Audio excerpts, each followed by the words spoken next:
guys, so today we're going to be talking about Sam's weekly check-in. We're going to talk about his training, his nutrition, how he's gone throughout the week, things that he struggled with, things that have gone well, and just some of our thoughts in regards to his prep so far.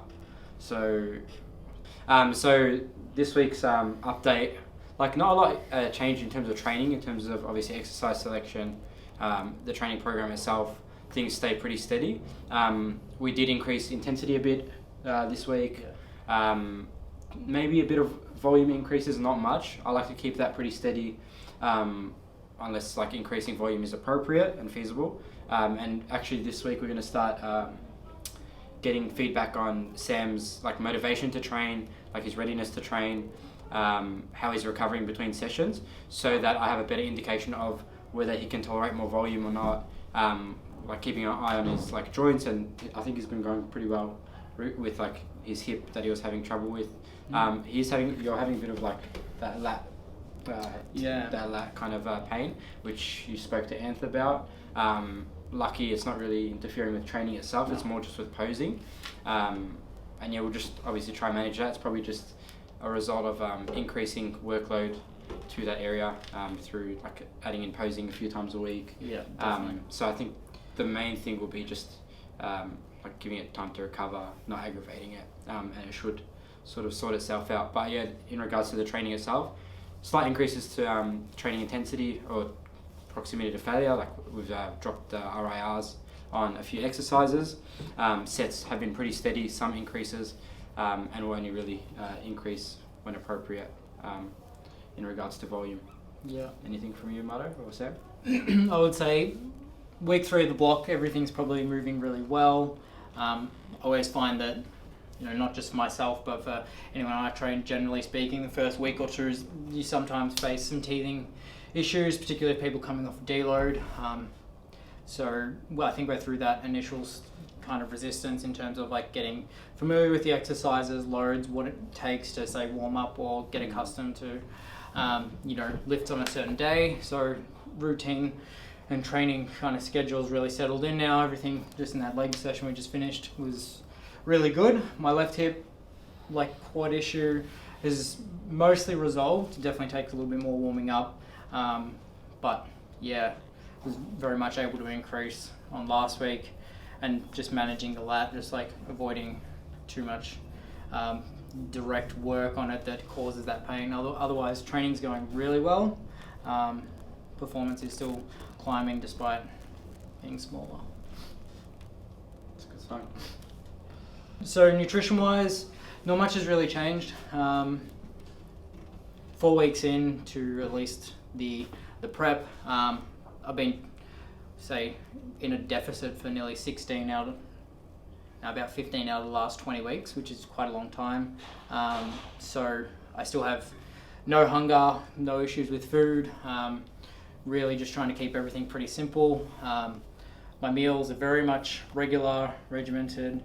The only time it comes up sometimes if I have like a particularly flat out morning, or I don't have a chance to eat earlier on in the day, which is what happened yesterday. Then we had less berries at home and I ended up having even more calories at night. So for example, last night I just didn't hit my calories. I was just under, and I figured that, there's probably going to be instances, when I have a night away, 2 nights away for work or whatever down the track, that, taking a deficit earlier on is when it's easy and when I can, probably makes more sense, and will just alleviate some of the fatigue and stress down the track. When if you can't track as accurately, like I think it's just good to kind of get there sooner and make those sacrifices while they're easy to make, because there will be a time when it is harder. But yeah, Marto said no more eating out, so I guess that's fun. But maybe we'll go out to Maha for dinner and Shane can cook me some just chicken and boiled veg. Maha voucher, so that's it, we're eating there. Let's get on it. Shane said he'd give me one of his pre-packaged meals, so that's fucking that's mint. Other than that, everything's really cruisy. Like dinners change every night, but I just send Kayla a snapshot of whatever I've tracked for dinner, and she does her thing, and it's fucking easy as pie. Like I think it's really been interesting to see like how many clients like I was like, clients, people on the gym floor, they come up and they'll like be like, oh, you know, so what are you eating? And I'm like, you probably saw what I was eating, and I'm still eating the exact same things. I think it's a very good example for a lot of people that, you know, successful dieting, it's not glamorous, it's not anything, it's not like what they make out necessarily on like Instagram stuff. It can be boring, but it's like boring is simple and simple is effective, and it just means that, you know, we have far more predictable outcomes, which is exactly what we want. Like, we don't want to be fucking around. It's like, if I can get to stage level leanness 5 weeks in advance, you know, it's like, it's not necessarily super sustainable, but it just means we're ready and we have way more room and time to move. Better than not being there when it's show day. Anything to add? Yeah, so we haven't made any changes to your nutrition, as you mentioned. Reason being is because Sam's still losing weight at the rate we'd like him to lose weight at. So there's been no need to make any changes. He's still eating about 2,700 calories, which is obviously still a deficit for him. His rate of loss is starting to slow down now, and I anticipate it will slow down to a point which would warrant a decrease in calories soon. And what's been really interesting with Sam's current nutrition, if we kind of just step away from macros and think about his meal composition, is, like he said, he hasn't really changed much. So the calorie density of his meals have stayed the same, the food volume has stayed more or less the same. And what this means is that when we do drop calories in the future, Sam's got a lot of room to move, if you will. What I mean by that is he can, for example, start choosing less calorie dense options, higher food volume options. That way he will be able to stay more satiated in between meals, more fuller, even though he's eating less calories. So I suspect that we will get to a point where Sam will actually be eating less calories than he is now, but actually eating more total food volume once we start adding in things like more vegetables, pumpkin, spelled like potatoes, just all these foods that bodybuilders tend to gravitate towards as the prep goes on, which just make dieting a whole lot easier. And I think that just highlights the importance of, you know, thinking beyond macros and being strategic about the way you not only progress your training, like Jason mentioned, but how you also progress your nutrition throughout a prep. It's not just a matter of dropping calories and dropping those numbers as you see on the spreadsheet. It's also a matter of being strategic about your nutrition, progressing it in a manner that is going to be most conducive to your diet, which means increasing the amount of food volume, lowering the amount of calorie density, lowering the amount of food palatability as you get close to the end of the prep, which just means you're going to feel a lot more satiated, you're going to have to make less decisions, you're going to have less cravings, etc. And right now, Sam is capable of tolerating, you know, his hunger, which is quite minimal, his cravings, he's able to tolerate all that. So we haven't made any changes, and we only will when we need to. So yeah, that's a bit of an outline of kind of how we're going to be, how we're thinking ahead now in anticipation of things getting harder down the track. If it ain't broke, don't fix it, basically. Yeah, fine. Like, literally fine. People ask me that, all my fans, but I feel fine.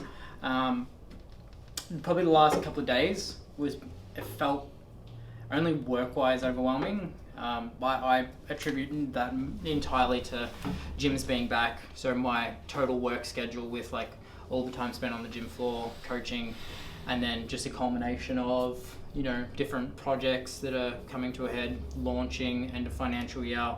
And in my head, it's just like, there's probably just a heap of things to get done.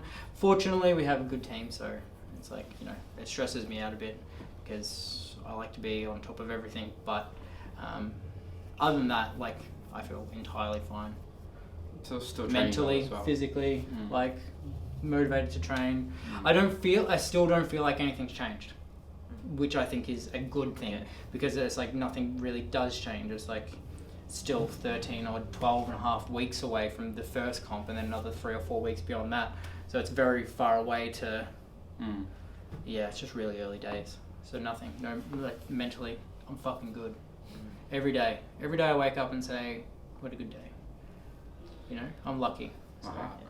Yeah, I think part of the reason why you don't really feel like you're dieting is because you generally, you know, in the past you've generally sat around 75-ish kilos You're right Yeah, now, that's 73 to probably a good point 74. as well. So really Versus for 7 Sam, point. he seems to be a bit of an outlier in regards to his comfortable, maintainable body composition. Not so much as body weight, but also body composition in regards to his level of leanness. So although Sam looks quite lean now, before he started his bulk last year, he was sitting at about 75 kilos, which is 2 kilos heavier than he is now. So you could imagine he'd still be considerably lean, and that makes it easier to diet if you are someone who is what we can maybe say a metabolic outlier.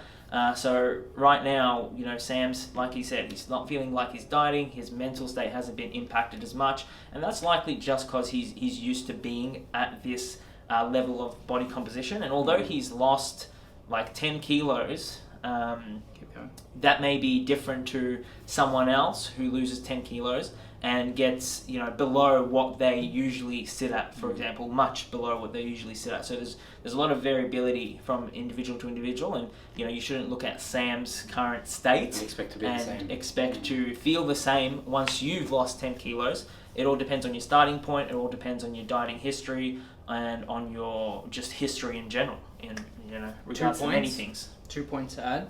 I would say that I do nearly 60 coaching sessions a week. That's like 30 hours on the gym floor. Hello. 30 hours on the gym floor, on my feet, moving people's weights. So my general activity is very high, and it's increased in the last couple of weeks, which is probably another, like now that gyms are back. So my need that's not steps, moving weights, stuff like that, would have absolutely increased with the return of gyms, which is probably another reason why weight loss has been really fast in the early stages. I think I'm down like 4.5 kilos in like 3.5 weeks.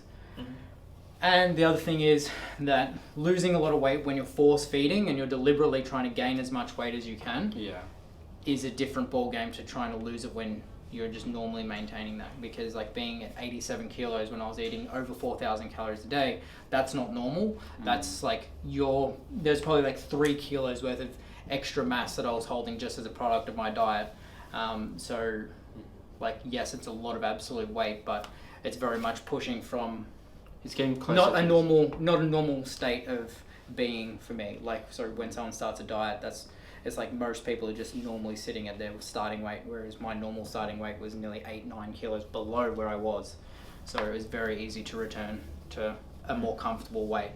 Yeah, so yeah, we have to remember that Sam did an 8-week cut before this recent cut, which is what we're currently talking about, and then he maintained for 5 weeks, and now he started his prep from that lower body weight, and he's lost about 4 kilos from there. We can assume that again, a kilo or 2 of that was probably water, food volume, because he has cut his calories, you know, quite, I wouldn't say drastically, but to a sufficient extent from his maintenance level calories. And so, yeah, things are moving pretty well, and like I think I've already outlined, it's all playing out really well, which is really cool leading up into the comp. We know what we're doing. One last question. I was gonna say, as you So I have to go. like say Is that okay? say Is you're that- like I was gonna your settling point at, like when you're massing, you're pulling away from that, so it's Yeah, actually exactly. difficult to be heavier, and as you that's dieted not- the first time, it's actually you're moving to where you prefer to be. Returning back to Yeah. that is so much easier. Yeah, and you're quite close to that now. So as he gets a bit further and further away from his settling point, which is just like a body weight that is like Most comfortable. he kind of gravitates towards if he was just to eat ad libitum, is that the word? Mm-hmm. But as he pulls away, ESL. as he pulls further away from that like settling point, whatever that is, it might get a bit more challenging. Nah, we'll be good. But you'll be good. fine, I think. Fuck yeah, easy. Dieting's easy. Alright guys, so if you have any questions for Jason or myself, then leave me. them down below. Anything training, nutrition, you know, contest prep related, we're happy to answer them all. So leave a comment and we'll get to you as soon as we can. We'll answer them in the next weekly check-in video. On Dragon Ball Z. That was good. Put the song. So let's go. 'Cause I'm in the stars tonight.